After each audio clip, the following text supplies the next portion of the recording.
দেখেন এই ধরনের আংশিক বিশ্বাস আপনাকে জালিমে পরিণত করতে হবে। এই কথাটা আমি আগের ভিডিওতে বলছি, বেঈমান কাফের বানাতে পারে। যেমন ধরেন আপনি সারা জীবন নামাজ রোজা করে গেলেন, কিন্তু আপনি দিন শেষে মজলুমের হক প্রতিষ্ঠা করতে পারলেন না, আপনি মানব সেবা করতে পারলেন না, আপনি ক্ষমতার কাছে সত্যকে বিক্রি করে দিলেন, আপনি দুর্বলের কণ্ঠস্বর হইতে পারলেন না, আপনি আমানতের খেয়ানত করে বসলেন, আপনি ইতিহাসের অন্ধকারের পর্যায়ে এসে দাঁড়াইলেন, আপনার চোখের সামনে আপনার প্রতিবেশী নির্যাতিত নিপীড়িত হচ্ছে, অথচ আপনি তা বসে বসে দেখলেন। দেখেন ভাই, এটা অ্যাকচুয়ালি ইসলাম না, এটা অ্যাকচুয়ালি ইসলামের সৌন্দর্য না, এটা ভাই শরিয়া ভিত্তিক শাসন ব্যবস্থার ভাই এটার কোনো কাতারই পড়ে না।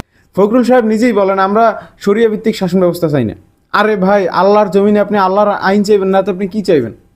আপনার আবার নাকি গণতান্ত্রিক প্রক্রিয়া বিশ্বাসী। দেখেন আমাদের দেশে 92% মুসলমান, তো 92% মুসলমানের দেশে আপনি শরিয়া ভিত্তিক শাসন ব্যবস্থা দিবেন না তো কিসের দিবেন বলেন?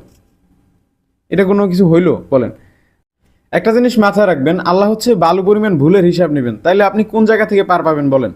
ওকে ওকে ওকে ফাইন। এখন আপনারা বলতে পারেন ভাই তাইলে মওদুদী সাহেবের ইসলামী কেন গ্রহণ করতে হবে? আমি অ্যাকচুয়ালি চাচ্ছি না যে ভাই আপনারা কেউ মওদুদী সাহেবের ইসলাম গ্রহণ করেন। আমি চাচ্ছি যে আপনারা নিজের একটা দল গঠন করেন, যেই দল ইসলামকে মানে ইসলামিক শরিয়া ভিত্তিক শাসন ব্যবস্থাকে শাসন করে। ওকে ফাইন, আমি আগামীকালকে থেকে আপনাদের দলের একজন কর্মী সমর্থক যা বলেন আমি হয়ে যাব, কোনো সমস্যা নেই।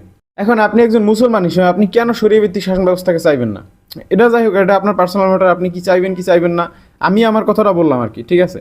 কিন্তু আপনার উচিত, আপনার একজন অ্যাজ এ মুসলমান হিসাবে আপনার ইসলামের প্রত্যেকটা বিষয়কে আপনার পরিপূর্ণভাবে ধারণ করা উচিত, নিজের ভিতরে ধারণ করা উচিত। তো এই পর্যন্তই, সবাই ভালো থাকবেন, আর মানুষের তৈরি করা কোনো প্রোপাগান্ডায় বিশ্বাস করবেন না। এই পর্যন্তই, ভালো থাকবেন, আল্লাহ হাফেজ।